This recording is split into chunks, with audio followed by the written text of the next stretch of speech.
Welcome to Iraqi Dinar Update, your go-to source for the latest news, expert insights, and real-time developments on Iraq's currency, economy, and financial reforms.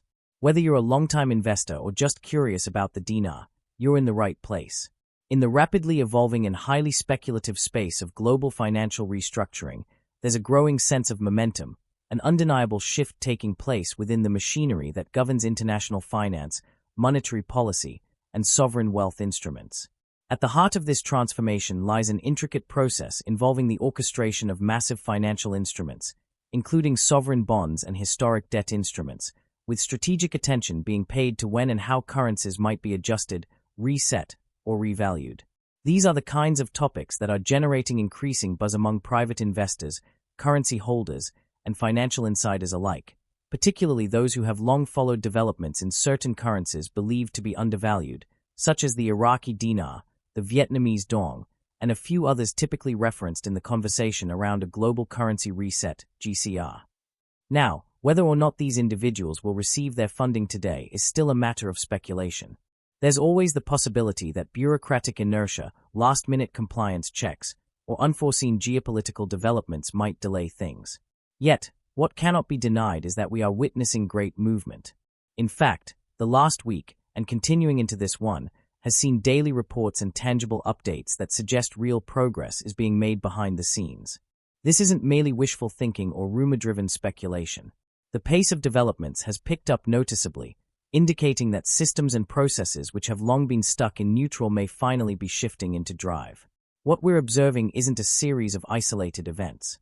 Instead, it seems part of a coordinated and sequenced process, one that many have waited years, if not decades, to see unfold. The ultimate question that hovers over all of this, however, remains just as critical and central as ever. When do we hit the decisive inflection point? At what moment does the scale tip in such a way that authorities, institutions, and regulatory bodies feel confident enough to officially pull the trigger on releasing currencies?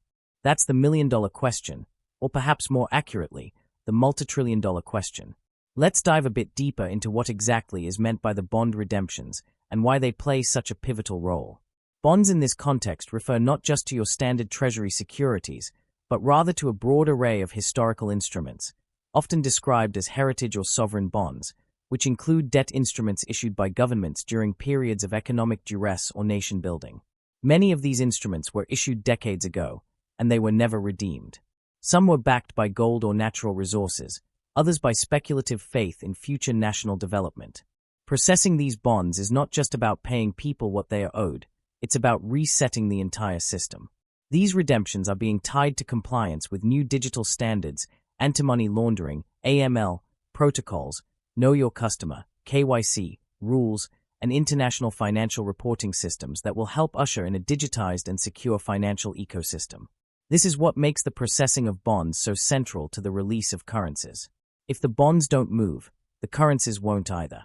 This brings us to the Tier 4B group, which often includes private holders of revaluation currencies, such as those holding physical Iraqi dinar or Vietnamese dong, as well as ZIM bonds and other historic assets.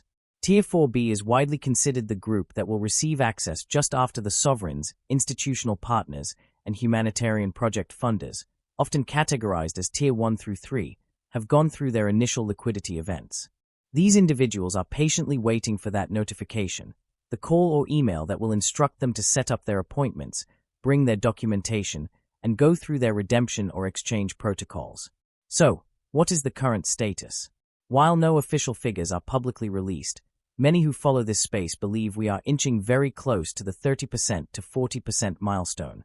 Multiple anecdotal updates suggest that bondholders have indeed begun receiving notifications, scheduling travel, and in some cases, even receiving partial disbursements. This suggests the system is warming up. There's a methodical pace to what's unfolding, likely by design. No one wants to crash the system through a chaotic or rushed release.